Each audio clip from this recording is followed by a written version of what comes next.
So, in that, I've just gotten here. I wonder if you would join me in just like 4 breaths together before we Yes, start chatting. Okay. yes. Okay. Let's just close our eyes for a minute and just take those 4 together. Okay. Go ahead.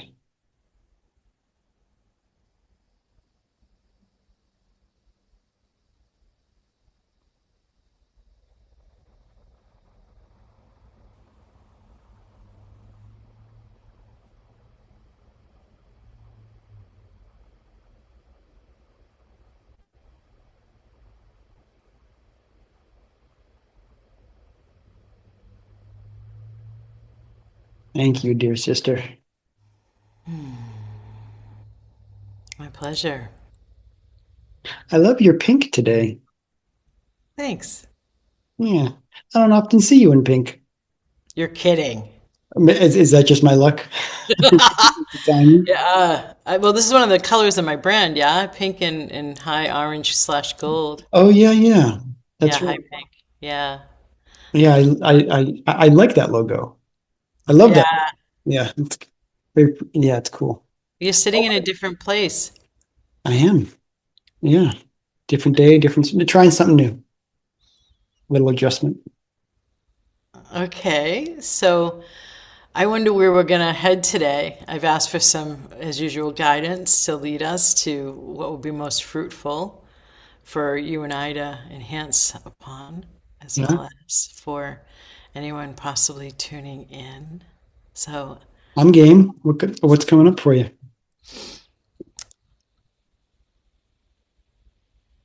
I feel like, I don't know, is a really good place to start. We're in such new times. And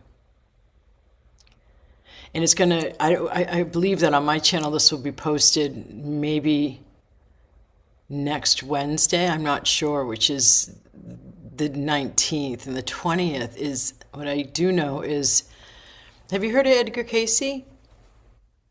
I have. Remind me that I could be making up that I know who that is. Go ahead. It's a great It sounds response. familiar, but go ahead. Um, he was a person who, in the 1930s and 40s, was able to be put into a trance-like state and make major predictions that came true, Okay. have come true. And one of the things that he has mentioned is that this time when the planets Saturn and Neptune come together at 0 degrees Aries, which happens next Thursday. Aries is the beginning of the zodiacal wheel, so it's basically the astrologer's new year. Okay. Without getting too technical, the point is that he called it the Great Disillusion, and a few astrologers are calling it the Great Reset. And I feel energetically that because Monday starts with a solar eclipse for the new moon opening the Chinese New Year of the Fire Horse, which I've never seen before in all of my decades now of opening Chinese New Year and honoring it. So I just feel like we're at the point I've been talking about for 15 years, and I sense, like, as I make adjustments in my life and in my mission, my business, I feel like words are not yet created to describe what is going to be our new reality, and so it feels like a lot of us are saying the same thing and seeing the same thing. And how do you discern between this person's use of the word spiritual and that person's use of the word spiritual? Well, energy, sure, but who says that you're not making an egoic assessment and then projecting that interpretation onto the assessment of what this person is saying, instead of actually energetically accurately perceiving? So I find like there's these stages we get at, and I've seen throughout the decades my clients get at, where they come in to work with me, and they think they're already somewhat intuitive, and they think possibly, and they think they have a sense of like their full body yes, which you and I have talked about before. And I don't know, I feel like and this has been pounding through my guidance for quite a few months now, if not a year at least, where people feel like they know what they know. And it's almost like in the nature of these new times, like the grasping onto what you know even, may be happening even harder as we move into this complete time of, wow, this is different. And I've been saying since December that when February hits mid-Feb, we're going to feel the new paradigm. It hasn't yet been structured, so our physical reality doesn't necessarily reflect it, but it's going to feel really different. And so, yeah, I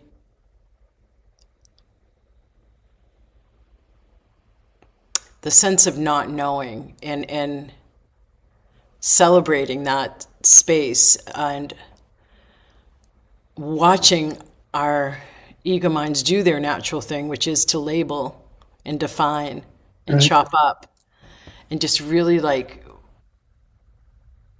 I feel a massive rebirth is happening for me right now. And it's almost like the times we're in, like there's so much potential. I'm looking over the computer screen and to like the energy and space right in front of me, and I'm like perceiving like diamonds within like the molecules, like sparkles. I'm not saying I'm seeing sparkles because that is happening sometimes, but like just this preciseness to the energy in the air and this it's right. I've seen it be feel and see, and I have seen and felt it be golden type of energy. This feels more like a precise diamond like purity of the energy, and a precise, like the word precise keeps getting repeated, doesn't it? I keep saying precise, don't I? Yes. So I think that act even of itself, the observation of our responses and reactions in the coming days and weeks, will help be informative as to showing us a bit more of what this new era is going to start to look like, as well as guide us where to create from and even what to create differently than we have gotten used to in the past like 5 to 10 years.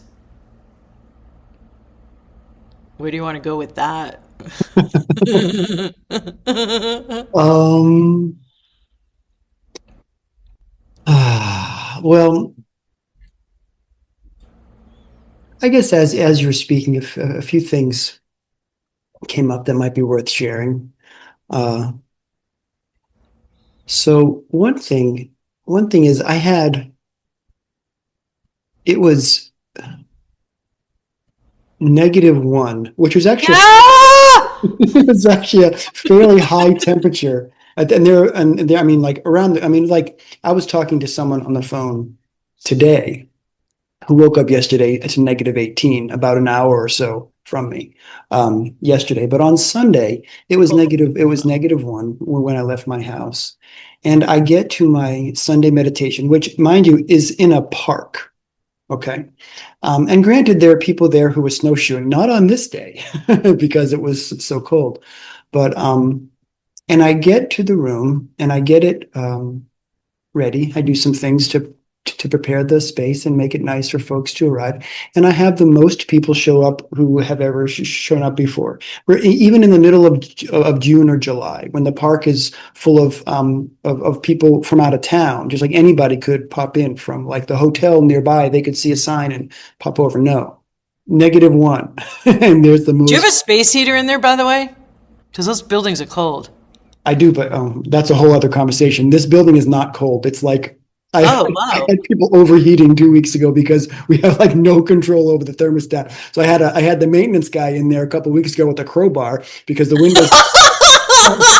So I could get those old building windows open, and actually, I was actually letting -1 into the room to cool it off a little bit. And by the time everyone arrived, That's and not I what I closed the do. window, it was actually comfortable. So I think I got a beat on how to make it, relatively comfortable for folks. But the reason I'm bringing this up is, yeah, again, because despite the weather, I had the most people show up, and most of them were new. Most of them were there for the first time, and this coincides with, I don't know. I heard something beautiful. today that I think is related to what you're talking about. But before that, I'm also um, I'm also taking another a separate continuing meditation course. Kind of, it's kind of a refresh and a reboot sort of thing. And one of the things that I'm just hearing the teachers in there share with me that I'm in turn passing along and reinforcing to my students who I'm guiding is just you're already doing something, that you are here. That Mm. so the number of people who showed up who are new, who are interested to try meditation, that's one thing. And I think speaks to the times that you're referring to, as far as the time that we're in and the way that things are changing. And people are realizing that, okay, if I'm going to be here and I'm going to exist, and more so if I'm going to flourish during Yeah, these times, more I so. need to start doing something. I need to start taking, I don't want to use the word serious because No, please don't. I don't love that word, but I'm going to use it anyway. But it's like Ah. to some, okay, I won't use that word. Following through on what you sense needs to be done. And where I'm going with this is what I was hearing my teachers in this course just over and over again. Just, just do your best. You're just doing, when you're like in the practice, when your mind wanders, come back to your breath and do it cheerfully and know that you're doing your best. You're just doing like that, just sort of just gentle encouragement. Just keep going. Just keep trying. You're already doing so much just by trying. So just keep doing it. And so that sort of sentiment, which I always just find encouraging because I'm a striver, I'm a doer. I have, I want to accomplish things, but we have to sometimes check that to just know that so that we don't like shut down, judge ourselves, chuck something out, before it's time. Just know that you're doing something. Anything that you're doing right now, if it's inward and if it's devoted and if it's true, then you're doing something. And I heard this, the beautiful thing that I heard today was just speaking about these times that we're in, the way that things are changing. And like you were talking recently about, you can tick off one after another of the things that we could focus on that would be like disturbing and challenging and negative. Yeah. And what I heard her saying was, it's like she used the metaphor of this was Naya Somyasha, and she was talking about being in your swimsuit and having your surfboard, um, so that you're ready. And when the wave comes, and you know it's coming, you ride it. If we're not doing something, this is just what I heard her to say. If we're not doing something for our inner life, for our spiritual awareness, then it's like, these times it's like you're standing, she said, I think she said, like you're standing on the beach in your suit and your high heels. And you're not gonna be able to ride that wave. Right. So I just that encouragement of what's going on. I don't know. I just heard that today and found it so encouraging, and just wanting to pass that on. Like, as long as you're doing something, keep doing that thing. And it's only going to grow from there. I don't know. That's where I wanted to go with it. What do you think? I love it because one of the things that I see the most often is people in the West applying the results oriented, goal driven, and you spoke to this a bit in our last podcast together. Goal driven, and we were talking about this together, like expecting the results to show up sooner than they typically do in this more organic process Yeah. where we're working with the spirit and the soul and the heart and consciousness, and how that corresponds with a seed growing into a plant that bursts above the soil. Yeah. Yeah, and that it's not, and that people will quit before they see what the ego mind has been conditioned to assess as effects, results, Yeah, benefits. it doesn't show up that way. It It doesn't show just what does we're not. talking about. It doesn't show up the way that the only way that at this level, at the ego mind level, we know to label it. It doesn't show up that way. So we have to be open. So those are the moments where we have to be open to results not looking like what we think they're going to look like. And when we don't see what we can't see, to not give up. I mean, at some point you do have to just fall into trust and do the things that you've learned that you're trying, because then it's funny. And then at some point you are able to see Yeah. that there's a result. I see people giving up too soon from a lot of stringent self-talk, a lot of taskmaster type of cha Yeah. kind of talk, yeah. And also having a new method of assessment, you know? Like I meditated, so therefore my mind's supposed to be silent, like we talked about last episode. Yeah. And instead, like having, and I was just re-listening to an interview I gave 4 years ago to forward to somebody who I'm working with. And I listened to me talking about the nature of,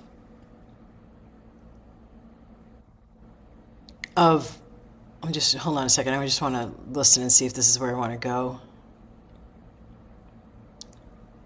No, it isn't where I want to go. I feel like what I'm perceiving in the atoms and in the energy is like I'm actually, because I'm so focused on grabbing out from the cosmic influences that are creating the vibrational backdrop we're living in, grabbing from that inherent potential for this new golden era and aligning it and activating in a person's subtle energy system and consciousness their latent potential to have these match up. Like I feel like that's part of what I know it's part of what I've been focusing on for years. I talk about it all the time, but it's like I'm seeing actual latent potential in the energy. It's phenomenal. And so I feel like the living in the question, like I'm working with somebody to reposition my messaging, and my guidance has been to do that for a while to help people clarify amidst all the noise what it is I can actually help them with, right? Okay. And so as I work with that person, it's been interesting because one of the observations she made was she looked at my website and she said, that feels like an old version of you. And she was so spot on with that. Mm. Yeah. And so, and now me clarifying to this person new to my life and work and mission and business and helping her understand it, I'm finding myself like not wanting to talk about the way that I usually talk about my past, my story, who I am today, who I've always been, and what I help people with. I'm finding myself want new words to describe it, like, and not want to also encapsulate, storify the past in the same like way that we're used to doing. That also, in the observation of what's happening, that also makes me aware of the newness in the energetics that we're in now and that I'm rebirthing myself into. And so, yeah, it's really interesting to do a branding exercise during this energy. Yeah, it's interesting. You came a bit full circle where you started off saying, I don't know what the words are. It's interesting. It's interesting to have, because I mean, a lot of what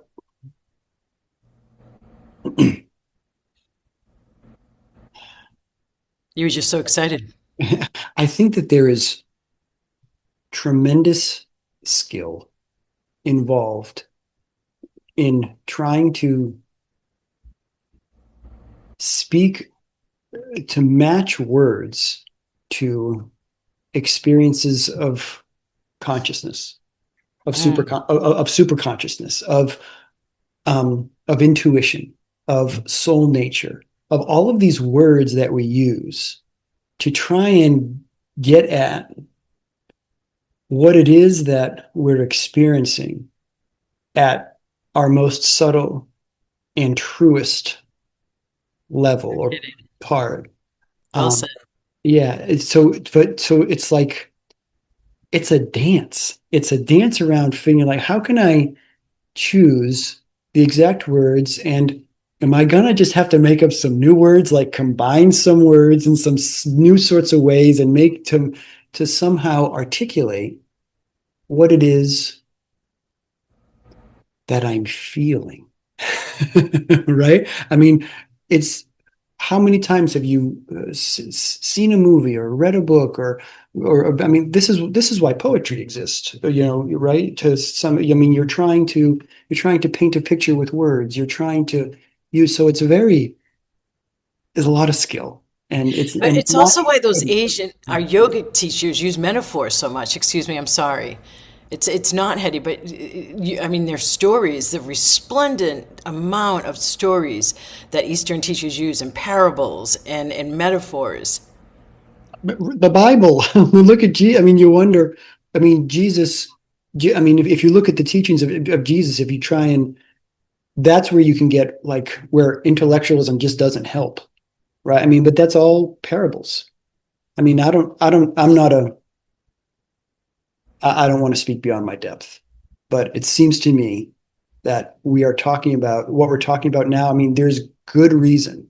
I mean, look at the times that Jesus lived in, as far as the, Yep. I don't know. I can't pretend to understand what the consciousness was at the time of Jesus. But there were two other masters on the planet at the same time, Buddha and Lao Tzu, or Confucius. Lao Tzu was earlier. So I just want to help with anchoring that in. Yeah, sure. Yeah, thank you. I'm just thinking. I don't know. I've heard a lot of people talking about how we can talk in ways now and talk about things now that couldn't be really even comprehended at a prior time of consciousness, if that makes sense. Um, Yeah, so and that's what I'm saying. yeah, and we're just continuing to evolve. I mean, we're just here. We are here, you and I in these bodies, in these personalities right now at this time, and here we are trying to find words to describe. It's like, how do you find the words to describe what you know that you just that you just that you just know it? You don't. You're not defending it or justifying it or rationalizing it. You just know it. So it's funny that you're saying that because I usually use capital K for that. I'll capitalize the word no as an attempt at doing so. Capitalization, that's an interesting thing. Yeah, yeah. Not the whole word, just the first letter of KNOW. No, I got you. Like when you capitalize self. Yeah.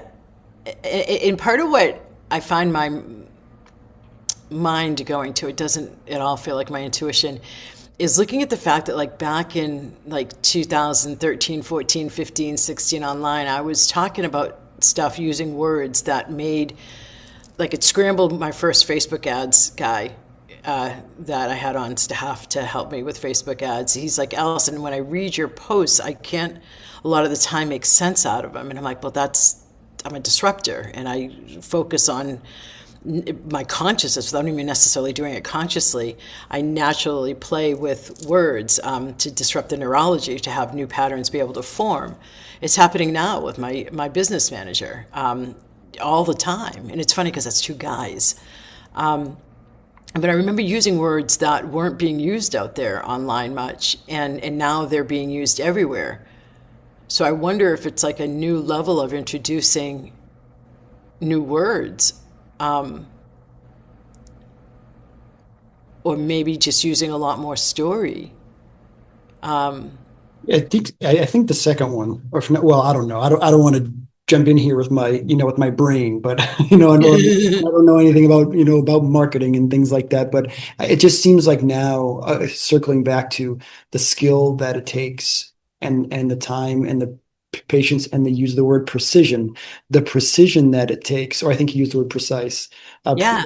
that the precision that it takes to be clear, to speak with clarity. So there may have been a time for disrupting, like shifting up the neurons sort of thing. I don't know. It seems like, and I don't know about the times now, but just to me, what I appreciate is when someone can say something, um, preferably concisely, but that's not always possible. Sometimes it needs to be longer in order to be clear. But I don't know, any little bit that someone can do to put words to aspects of consciousness that we're thinking about and talking about, that's clear, that offers clarity, that I can relate to, that makes sense to me, that I can take in and do something with and integrate, even if I don't fully, completely understand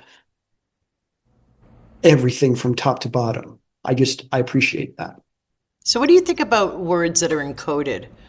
Like, what do you think about the whole concept of, like, I remember sitting at the feet of Guru Dev in a weekend long retreat about prana and the transmission style of a yogic master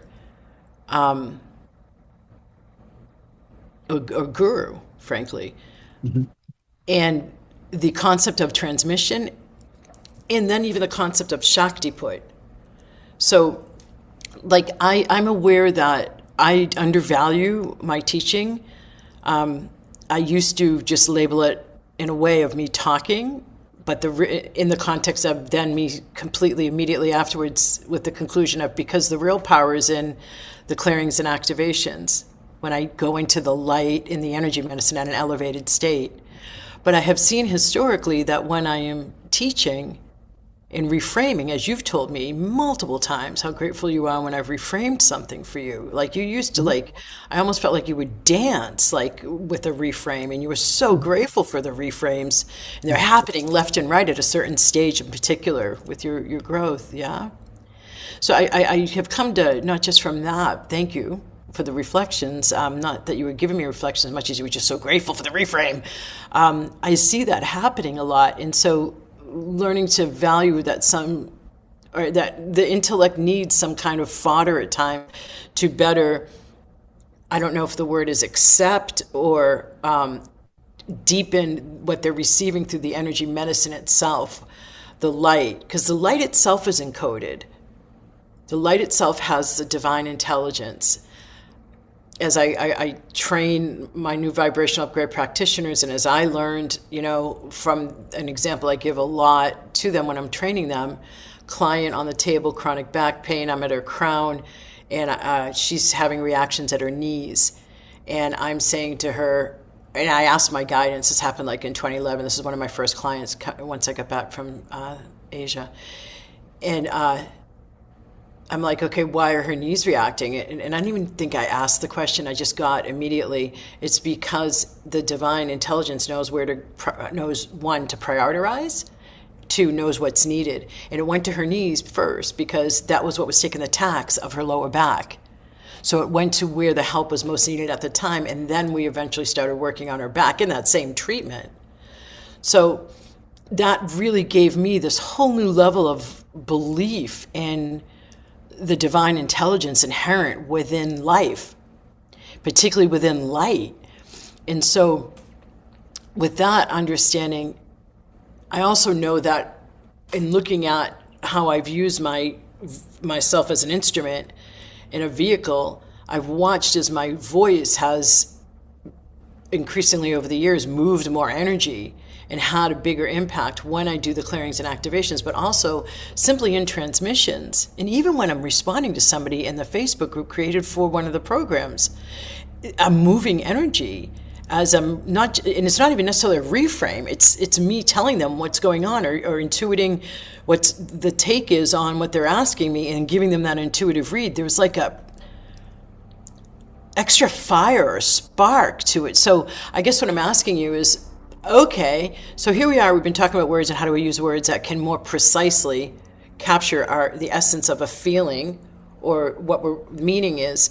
But then what do you think about transmissions and like somebody's consciousness getting encoded Mhm. from the keys and codes I have, like from all the tromping to spiritual sites and sacred sites and stone circles around the world and pyramids, etc., that they're in my consciousness and people are getting them as they listen. I mean, what do you think about all that?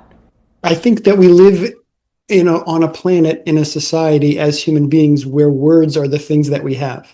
But that doesn't mean that they are by any means the most important thing. They matter, but they carry they carry exactly what you're describing.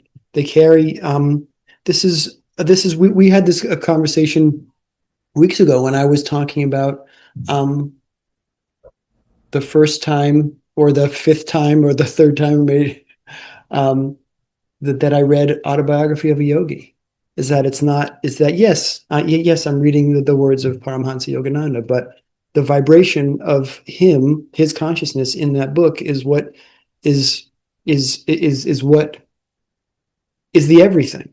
So words are important, and we need words, and it's great that we can be specific with what we're saying to clarify what we're trying to share, but to think that they're the most important thing is it's they carry us, they carry something. So the only thing that I mean, I remember, not to doubly quote, but Yogananda said that the instrument is blessed by that which flows through it. Yeah, you Yeah. love that one. I love that one too. Yeah, and so you're just talking about being an instrument. We talk about being channels. That's all. The moment we think the moment I think that I'm doing it, and I say I wish I could like use the little letter S for self, that it's my self doing it. Then things get small and not nearly as helpful or beautiful. But when I can,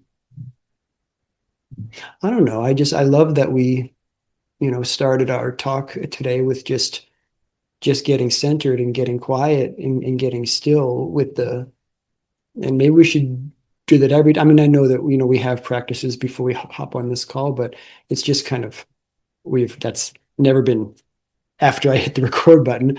But just getting to a place where hopefully we can share something with each other and beyond, from a place that is that is truly helpful, that is truly flowing through. Um, in some kind of way that's supportive to you and to me and to whoever is on the receiving end of this conversation. I love that intention. I mean, that's, yeah, just causes me to exhale because I'm so aligned with that, obviously. One of the things that I was getting while you were talking was spaciousness and how words chop that up. So it took my, this feels more like it's a place that one of my first masterminders and Dragon Master level vibrational upgrade practitioners came to call me. The mad Allison's in the mad scientist zone or the mad genius zone. She would use both. And so like I have connections happening in a really rapid fire way where I create something new from it. I don't know if this right now is new, but that's what it just felt like behind my eyes. What was happening is the model of holistic, and I could go into a story here, I won't, but I came back from the 10 years in Asia very much focused on mind, body, spirit, holistic system at an entirely new level than when I had left the States prior. And so the duality, one of the major things collapsing between last paradigm and now and moving forward is the both and instead of the either or. Yeah. And so in that both and concept, or what I'm hearing now on series and movies is two things can be true at the same time. Yeah. Yeah, is the almost like words are taking what is spaciousness, like when we're doing breath together, and they're chopping up that spaciousness. So does that mean that words are taking out the wholeness out of the energy and bringing it into duality? No, it means that they're expanding the spaciousness. So using words that expand the spaciousness. I seem like I'm getting finally an answer to what I came on asking. Well, and just How do, two things can be true at the same time. how do we get words to actually precisely convey a meaning? They need to expand the spaciousness you're coming from. Hmm. Thanks for the Yeah, spaciousness with which to explore that. yeah, that was fun. Yeah, maybe we can talk a little bit more next time. So I think we're going here about the I don't know, about that two things can be true at the same time and both and you see that a lot out there, and I think we could probably play with that a little bit. I agree. Cool. Yeah, I just had an experience, somebody doing that, and me, going, Okay. Well, like heart or mind instead of heart and mind together, or heart infusing the mind, which is where I ultimately am and take people to. And the heart is infusing behind the mind. So it's not heart or mind. It's you get yourself cleared enough and vibrationally high enough so that you're having the heart infuse the mind. So it's yeah, it's very exciting. I will That's totally the nerdy geek in me, the technician. we'll hold that thought. Okay. And keep wearing pink. I love you. I love you back. Okay, bye. Bye. Namaste.